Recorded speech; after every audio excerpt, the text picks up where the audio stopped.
আসসালামু আলাইকুম বন্ধুরা, শিরিন হবিস চ্যানেলে নতুন এক রেসিপি দেখার জন্য আপনাদেরকে স্বাগতম জানাচ্ছি। আজ আমি নিয়ে এসেছি খুব মজাদার একটি খাবার, নাম তার বোরেক। এটি মূলত তার্কিশদের স্পেশালিটি। এটি অনেকটা আমাদের দেশীয় পেটিজের মতো, তবে শুধু একটু ক্রিস্পি না হয়ে এটি জুসি হবে। এটি কিমা কিংবা পালং, পনির অনেক কিছু দিয়ে বানানো যায়, তবে আজ আমি আপনাদেরকে করে দেখাবো পালং শাক এবং পনির দিয়ে। তো চলুন দেখে নিই আমাদের কী কী লাগে। এই বোরেকটি করতে আমাদের এরকম পেস্ট্রি শিট কিংবা পিলো শিট লাগবে। এটি বাজারে রেডিমেড পাওয়া যায়। এবং আমাদের আরও লাগছে পনির, এছাড়াও লাগবে পালং শাক। আপনারা ফ্রোজেন করা কিংবা ফ্রেশ পালং শাক দিয়েও করতে পারেন, আমি ফ্রোজেনটা দিয়ে করে দেখাচ্ছি। এছাড়াও আমাদের লাগবে লিকুইড দুধ, আরও লাগছে আমাদের রেগুলার অয়েল, দুটো ডিম লাগছে আমাদের, আরও লাগবে পেঁয়াজ কুচি, আমি এখানে 1 কাপ মতো নিয়েছি, এবং লাগছে মেল্টেড বাটার। এছাড়াও লাগছে আমাদের রসুন কুচি, তিল লাগছে আমাদের অল্প একটু ডেকোরেশনের জন্য, আরও লাগবে কালি জিরা, চিলি ফ্লেক্স লাগছে, এটা অপশনাল, আপনারা চাইলে বাদ দিতে পারেন, গোলমরিচ লাগছে আমাদের অল্প একটু। এবার চলে যাব প্রসেসিংয়ে। প্রথমে আমি স্টাফিং কিংবা ফিলিংটা রেডি করে নিচ্ছি। আমি একটা মিক্সিং বলে আমাদের পালং শাক দিয়ে দিচ্ছি এবং দিয়ে দিচ্ছি পনির। পনিরটা আমি একটু হাত দিয়ে ভেঙে নিয়েছি।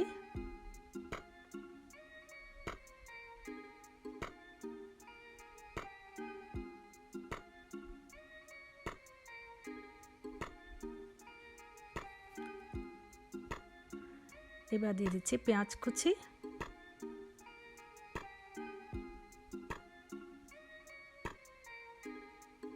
রসুন কুচি দিয়ে দিচ্ছি,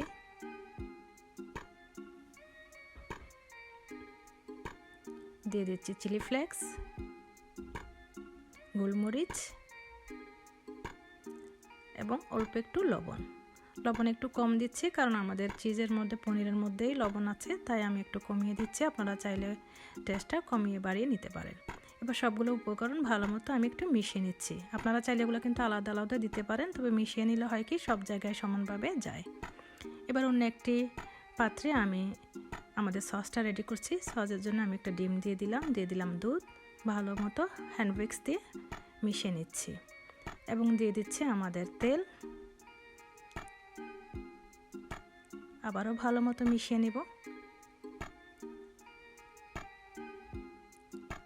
এবার দিয়ে দিচ্ছি মেল্টেড বাটার।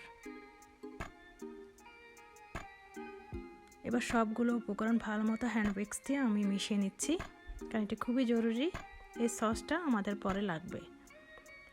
এবার একটি বেকিং ট্রেতে আমি একটা বেকিং পেপার দিয়ে দিচ্ছি।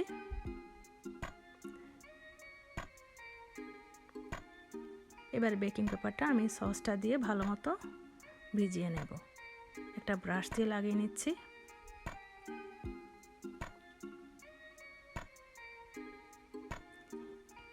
এবার এই বেকিং পেপারের উপর আমি একটা পিলো শিট দিয়ে দিচ্ছি কিংবা পেস্ট্রি শিট, যেটাই বলেন, ভালো মতো বিছিয়ে দেব।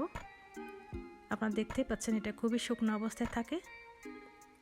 এবার আমরা ব্রাশ দিয়ে সসটা লাগিয়ে নেব ভালো মতো, যাতে একদম শিটটা ভালো মতো ভিজে যায়। কোনো অংশে যাতে শুকনো না থাকে সেদিকে খুবই খেয়াল রাখতে হবে। এবার আমাদের স্টাফিংটা দিয়ে আমি একটু একটু করে বিছিয়ে দিচ্ছি।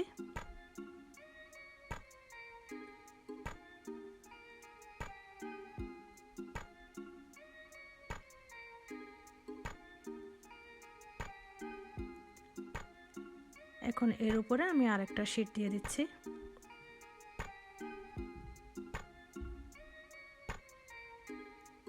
এবার আবারও একই মতো আমি সসটা দিয়ে ভালো মতো ব্রাশ দিয়ে ভিজিয়ে দিচ্ছি।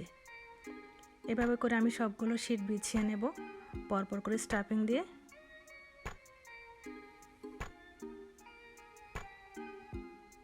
শুধু শেষের দিকে আমি 2টা শিট একসাথে দিব, কোনো স্টাফিং ছাড়া। আপনারা দেখতেই পাচ্ছেন, এভাবে বিছিয়ে দেব ভালো মতো। আবারও ভালো মতো সস দিয়ে একদম ভিজিয়ে দেব।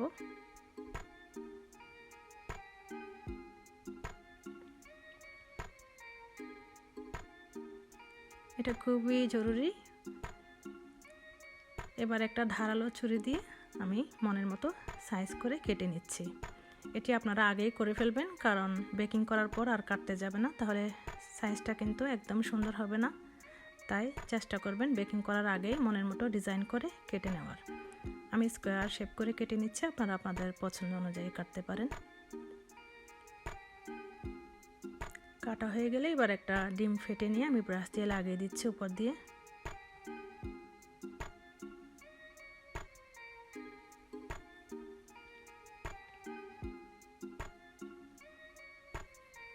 আমাদের ডিম লাগানো শেষ। এবার আমি একটু তিল দিয়ে ডেকোরেট করে নিচ্ছি।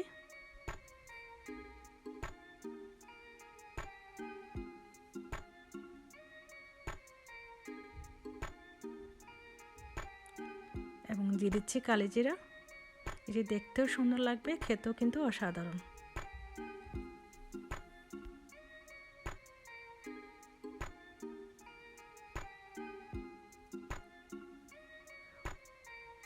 এবার অবশিষ্ট সসটা আমি দিয়ে দিচ্ছি ফাঁকে ফাঁকে, কারণ আমাদের পরিমাণ অনুযায়ী পুরোটা সসই আমাদের লাগবে, তাই আমি ফাঁকে ফাঁকে দিয়ে দিচ্ছি।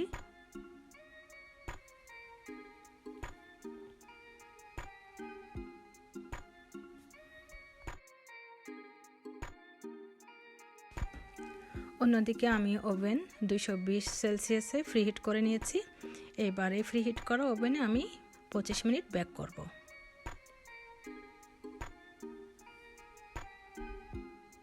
দেখুন 25 মিনিট বেক করার পর আমাদের বোরেক রেডি। দেখুন কতটাই ইয়ামি হয়েছে। আপনাদের ওভেন বেঁধে হয়তো বা 2-1 মিনিট কম বেশি লাগতে পারে, তবে আমারটা আমি 25 মিনিট বেক করেছি এভাবে।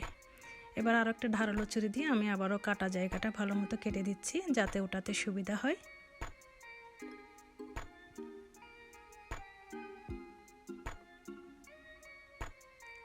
দেখুন কতটা ইয়ামি হয়েছে। দেখলেন তো কত সহজে তৈরি হয়ে গেল মজাদার বোরেক।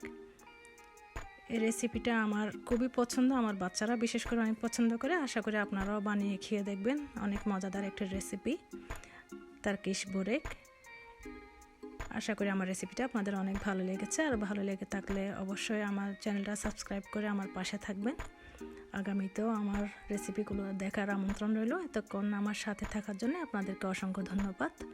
আল্লাহ হাফেজ।